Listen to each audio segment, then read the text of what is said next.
First at noon, we begin with a live look outside. You can see surfers in the lineup at Pipeline catching those last waves of 2025. The new year, less than 12 hours away. The trade winds are back and some areas could see some spotty showers later tonight. Guy Hagi has more on what we can expect for those New Year's Eve celebrations. Guy? How's it on this New Year's Eve? For this Wednesday hump day, we're going to have some cloudy skies to start. There's not going to be a whole lot of rain. Should be a pretty nice day with those high clouds kind of thinning out as the day progresses. So if you're worried about things, tonight's fireworks forecast, not all that bad. Should be pretty nice. And keep in mind, with those trade winds running at 10 to 20, air quality should not be an issue. But heads up, we still got some large surf rolling into north and west shores. The swell will be slowly dropping, but the high surf advisory is posted for the rest of the day. Thank you, Guy. HPD is reminding everyone to leave the fireworks to the professionals as we ring in the new year tonight. Waikiki is hosting its New Year's Eve celebration at midnight on the beach. Waikai is throwing a party from 8 p.m. until 1 in the morning. And over at Ko'olina Resort, they will have fireworks at midnight. And just a reminder that law enforcement will be out cracking down on illegal fireworks. There are different ways you can send in tips if you see something in your neighborhood. You can call the Department of Law Enforcement's anonymous tip line at the number on your screen or leave a tip on DLE's website at law.hawaii.gov. You can also just call 911. Now, new penalties for violators include a fine of up to $25,000 and up to 10 years in prison for possessing, distributing, or operating pyrotechnics. Meanwhile, two Big Island men are accused of smuggling tons of illegal fireworks over the last decade.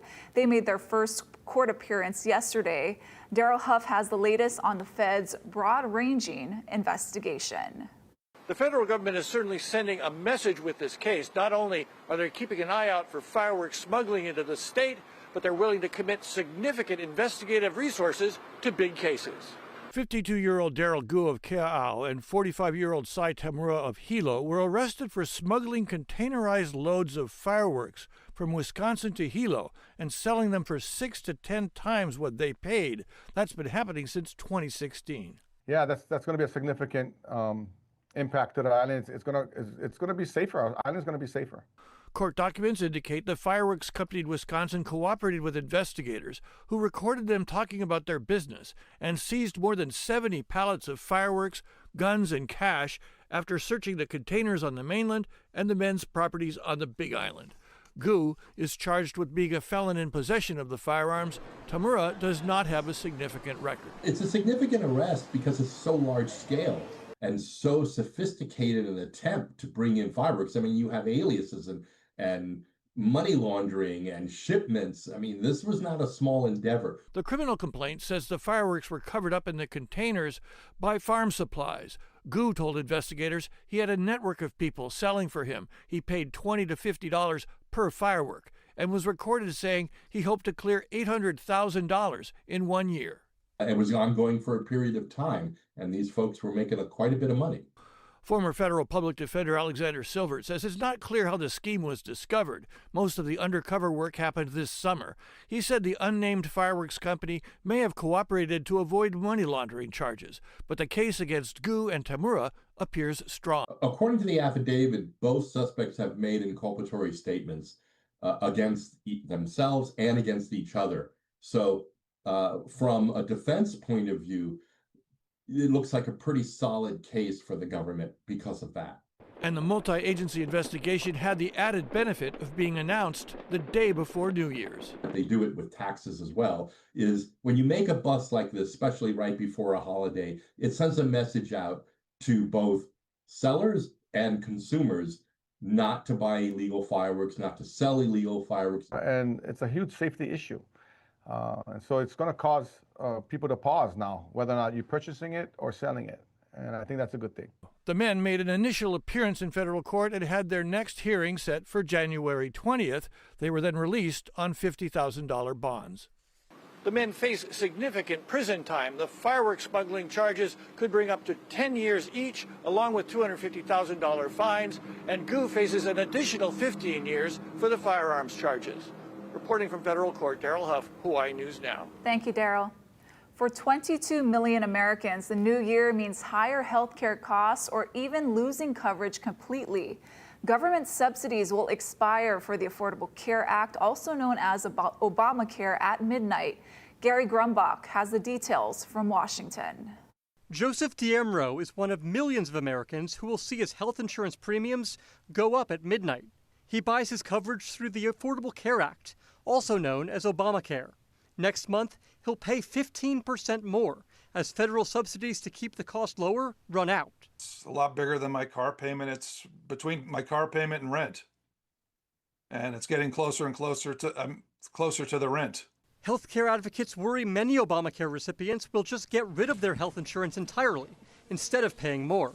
There's going to be a lot of people who are going to have to make that really tough choice between their coverage and their other basic life necessities. Rather than extending subsidies, Utah Republican Congressman Mike Kennedy, a doctor, says Obamacare needs a complete overhaul. I want to make sure that those people have excellent access to high-quality health care, which I and people like me as doctors have been delivering for many years in the Obamacare process. So there's a way to make this happen. But moderate Republicans and Democrats argue Congress needs to extend the health care credits while working on long-term reforms. This is what the people want. Yep. The number one issue in America is affordability, and affordability of health insurance is right there at the very top. And I'm going to set up a meeting with them. President Trump, who has railed against Obamacare for years, says he'll start the new year negotiating to get private health insurance companies to lower their premiums. Maybe they'll surprise us, but maybe we'll ask them for a 50% cut, and maybe they'll give it. You know, you never know. So what happens next? Congress went home without any action on this earlier this month, and they're not in session today, so premiums will go up at midnight. The House is scheduled to vote next week on a 3-year extension of those Obamacare subsidies, but even if that passes, it likely won't pass the Senate, meaning higher healthcare costs could be the reality for millions of Americans for the foreseeable future. Gary Grumbach, NBC News, Washington. Here at home, the man accused of shooting a teen who was riding a bus in Kalihi last year entered guilty pleas yesterday. Jonathan Ten was out on bail for sex assault and kidnapping charges involving a 12-year-old girl when the shooting occurred. Now, he was originally charged with attempted murder for the shooting, but pled guilty to a lesser charge of first-degree assault. He also pleaded guilty to third-degree sex assault and will have to register as a sex offender. Ten is scheduled to be sentenced in both cases on April 15th. On Hawaii Island, police are looking for 2 people accused of taking livestock from a ranch on Old Saddle Road in Waimea. A security camera got an image of the 2 of them dragging the animal across the road. Police say it happened on November 20th. If you recognize the people in the picture or know about the case, you're asked to contact police. Hawaii News Now has learned an emailed bomb threat to a synagogue in Pearl Harbor triggered beefed up security and closures. A'ali'i Duklo tells us how religious leaders are reacting as their community is repeatedly targeted. Normally, the Temple Emmanuel in Nu'uanu welcomes anyone looking to practice their faith. But all Tuesday, doors were locked out of precaution. This after another house of worship received a terrifying message. It's scary, it's disheartening, brings up a lot of worry for people. The worry running through Oahu's Hebrew community comes after this short email. One sentence reading, "Alert NCIS, I'm going to bomb a synagogue December 30th. The message with an ethnic slur in the subject line was sent to the Aloha Jewish Chapel on Joint Base Pearl Harbor-Hickam on Saturday. Given the timing where a number of Jewish communities here in the U.S., across the world, are living in a state of fear, especially with what we saw happening in Australia. That terror attack at Bondi Beach during a Hanukkah celebration left more than a dozen dead and prompted increased security at a menorah lighting in Waikiki earlier this month. This really puts our community on edge. Although Aloha Jewish Chapel was scheduled to be closed on Tuesday and military investigators ultimately found the threat not credible, security was placed in and outside the temple while vehicles were restricted from the grounds. In many cases, the threat is just a veiled threat, and there's not much behind it. But they don't have the guts to carry it out, which is a good thing. But that doesn't mean the threat should go unpunished or that we shouldn't take it seriously. As a precaution, state officers on Tuesday swept Temple Emmanuel in Nu'uanu for explosives. To really just check in on us to make sure we were also okay. In addition to searching the grounds with canines, law enforcement officers also brought indoors flower pots, trash cans, items in which a bomb could be planted. Anything like that can help make sure that we're taking care of our community. To protect its more than 200 members, the Nu'uanu Synagogue has several safeguards in place, such as code-secured doors, as well as cameras throughout the property. The church also hires private security during services and gatherings. In 2023, Temple Emmanuel received a bomb threat. The same day, a swastika and Star of David were spray-painted on a business in Kapahulu. The Israel-Palestine conflict has brought forth people with strong feelings on both sides. Unfortunately, it also brings out the violent crazies. Local law enforcement has stepped up patrols of the synagogue following recent anti-Semitic threats. We're doing our absolute best to make sure that our congregants feel safe, that people in our community feel safe. After receiving the all clear from law enforcement officials, Temple Emmanuel plans to reopen on Wednesday.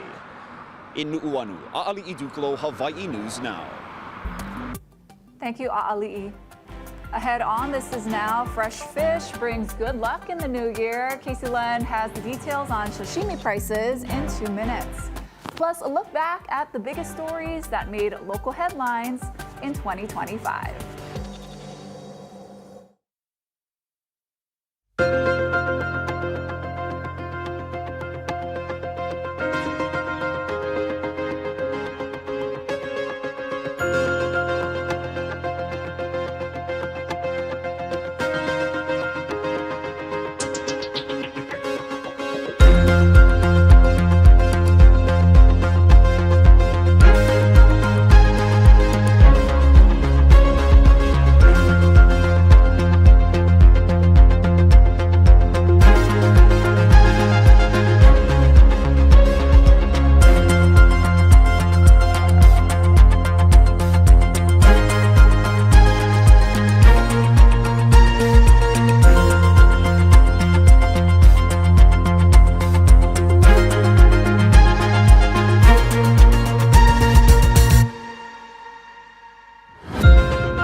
Welcome back. It's New Year's Eve. That means fresh ahi will be served on many tables tonight. If you're picking up some for your New Year's Eve celebrations, it might cost a little more this year. Casey Lund went to the Honolulu Fish Auction to reel in more info on the recent spike in demand. Aloha from the Honolulu Fish Auction, the United Fishing Agency. I want to get right to Eric Kingma with me. He is the Executive Director for the Hawaii Longline Fishing Association. Tell me, Eric, what's happening right now on New Year's Day? This is kind of the Super Bowl for a lot of the folks that work here, right? Yeah, this is it, and this is the last boat we're selling today. This boat brought in nearly 20,000 pounds of fresh seafood, mostly ahi. About 80% of the catch is ahi. The remainder is, marlin, mahi-mahi, monchong, opa. All the fish are getting a pretty good price today because of the quality is nice and it's peak holiday market demand. And that drives up the price a little bit, but that's very good for all these longline fishermen, for these retailers, because it has been a challenging year in the market. So they kind of live and die for these big holidays, right? Yeah, this is the time of year when fishermen, the demand is such that fishermen can make a profit. this past year has been really hard, one of the hardest on record for us, and so we're really looking forward to really a strong market going into 2026, but the projections aren't great. You know, tourism is down, restaurant demand is down, so really it's about, trying to put fish in front of people that they know about. They know it comes from Hawaii and they want to pay for that. And it's important to support that. If you're just looking at these fish right here, Eric, what are you looking at, and which one are you buying? Which one are you bidding on? Well, I'm not buying today, but you're really looking for the color. You want that color to really pop out. You want it to be kind of dry and firm. Moisture is, you don't want a real watery fish. You want it nice and dry. You want the oil content, the fat content. So you're looking for kind of the lighter pink on the edges of the meat. The tail cut is a good thing to look at. The core sample, the firmness. All the buyers are really, they're working in real time down this line. Every fish is going to be sold today. It's going to be bought, and this is the time of year where it's really important for a lot of people to have ahi. Culturally in Hawaii, this is the time of year. We talked to Guy Tamashiro Market. He said, 7 a.m. that he's already going to have a line out there. So those people are buying fish right now. They're literally going to their store, and they're going to the hands of the consumer. Yeah, there's still a lot of fish out there for consumers. Visit your favorite local shop, your supermarket, wherever you want to get it. And have a good time tonight with it. Very good. Eric Kingma, Happy New Year to you, and thank you for all that you do. A reminder that it's going to be busy today, but get out there as early as you can to get your ahi. We'll send things back into the studio for now. Thank you, Case. From incredible milestones to heartbreaking losses, Dylan Ancheta looks back at Hawaii's biggest headlines of 2025. 2025 started on a devastating note in Aliyah Manu. Around midnight New Year's Eve, mishandled illegal fireworks ignited, triggering a massive blast that shook the neighborhood and killed 6 people. The youngest victim was just 3 years old. Less than a week later, tragedy would strike again in Makali. A house fire quickly turned into a deadly inferno, injuring 4 firefighters and killing one, 25-year-old Jeffrey Fiala. Fiala wasn't the only first responder to die in the line of duty. A shooting in August sent Maui into mourning for fallen officer Suzanne Oh. Ready. Aim. Fire.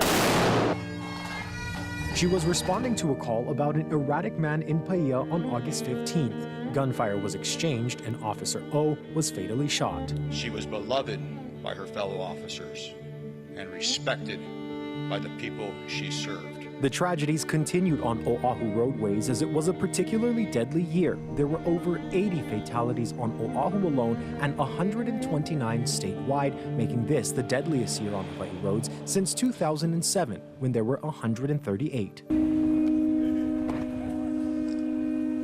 But the year wasn't all bad. Hawaiian culture took center stage as the Hokulea celebrated a miraculous 50-year anniversary, returning to her birthplace at Hakipu'u. Hokulea is us.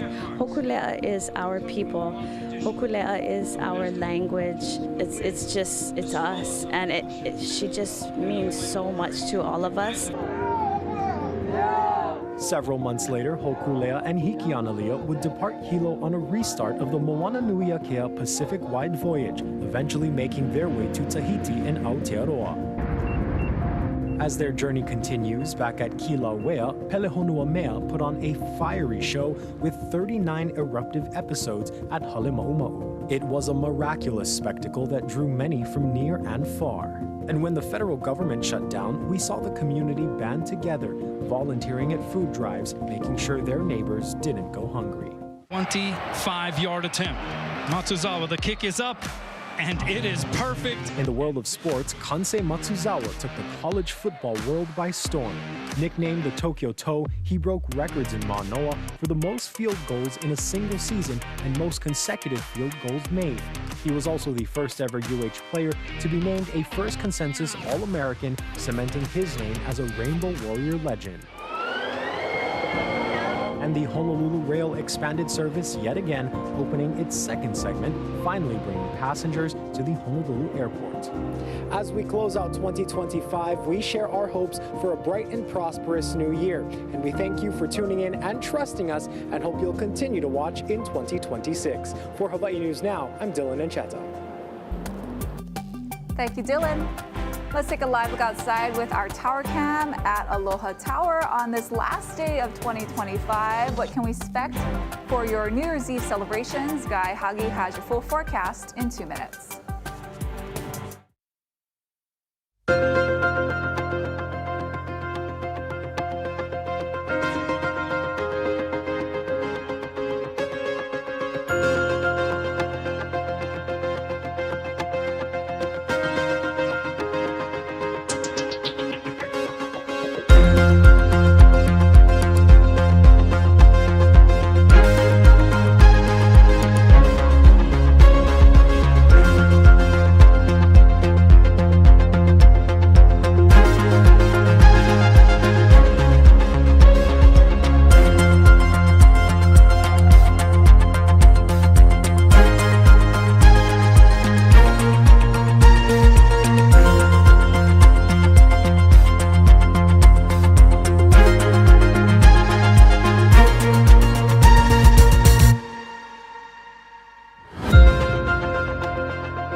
First Alert Weather with Guy Hagi.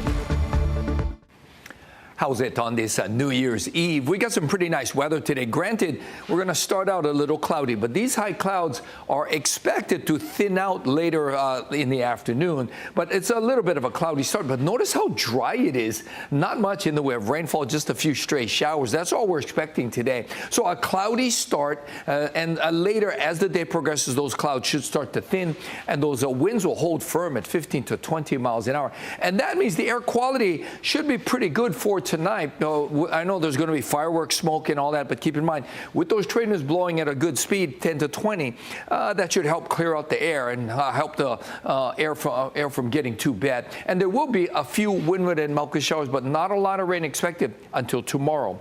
Now, the high surf advisory has been extended until this evening. It's still going to be big, still going to be dangerous, and conditions should be pretty good if you can handle those big waves. But still, we're talking about a dangerous situation, and slowly that swell will be dropping through tomorrow. So we got a pretty nice day shaping up. Tomorrow should be pretty nice as well with breezy winds. And again, there will likely be just a few windward and Mauka showers, not a lot of rain. However, Thursday night into Friday, we're talking New Year's Day at night through Friday, we're going to see increasing showers, mostly windward and Mauka. And then on Saturday, we'll see those cloudy skies continue, but we'll see fewer showers, and those breezy trade winds will hold firm until Monday. Final preparations are underway to ring in 2026. I'm Bradley Blackburn with the celebration and safety plans here in New York and beyond.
It's almost time to flip the page on 2025, and preparations are underway to ring in the new year. Now, that includes New York's Times Square, where security is tight for the biggest party of all. Bradley Blackburn takes us there. The countdown is on in New York City, where police are already lining the streets around Times Square. They're also watching from the operations center, along with the FBI and counterterrorism teams. With 1 million people expected in the area, the NYPD is deploying thousands of officers. They're going to have people screened as they come in. There'll be plenty of police officers you can see, some that you can't see, and people who come to Times Square tonight will be safe thanks to their hard work. The crowd will be locked in place, and at midnight the famous ball will drop, decorated with more than 5,000 Waterford crystals. This year the ball lowers a second time, sparkling in red, white, and blue to mark the nation's upcoming 250th birthday. Revelers here in Times Square, bundle up. By the time the ball drops tonight, wind chill temperatures could be in the teens, and we may even see some flurries with all that confetti. Security is top of mind in New Orleans. 350 National Guard troops are deploying 1 year after a New Year's terror attack killed 14 people on the city's famous Bourbon Street. Well, New Orleans is a great place to be and a lot of fun. It's out wild at night. Still feel a lot safer having them here. And I feel like they're actually doing a great service to all of us. Australia already welcomed the new year with a muted celebration. Sydney's Harbour Bridge was illuminated in white as the city marked a minute of silence for the victims of the Bondi Beach Hanukkah attack. The crowd held torches and phones, hoping for a year of peace here and around the world. Bradley Blackburn, CBS News, New York. And we want to wish you all a very safe and happy new year. Thanks for watching. This is Now. More news first at 4 right here on KHNL.